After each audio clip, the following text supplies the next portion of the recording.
در محضر پروردگار بزرگ عالم من و همه بدنهای من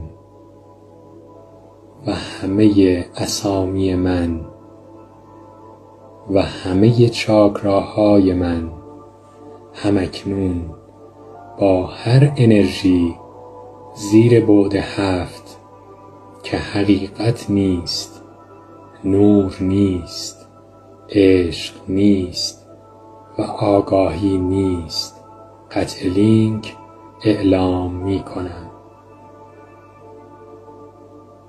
من و همه اسامی من و همه بدنهای من و همه چاکراهای من همکنون در محضر پروردگار بزرگ جهان آزاد و رها هستیم و فقط در پورتال عشق پروردگار با نور و عشق و آگاهی پروردگار در ارتباط هستیم. من عشق هستم. من نور هستم. من آگاهی هستم. همکنون در نام مقدس پروردگار من با تمام وجودم با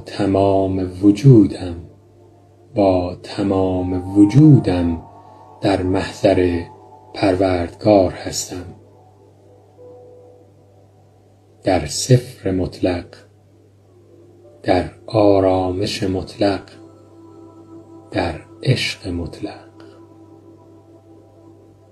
و در حفاظت نام مقدس پروردگار در حال دریافت آگاهی بعد 5 برای ایجاد زندگی سعادتمند و عاشقانه در زمین طلایی هستم.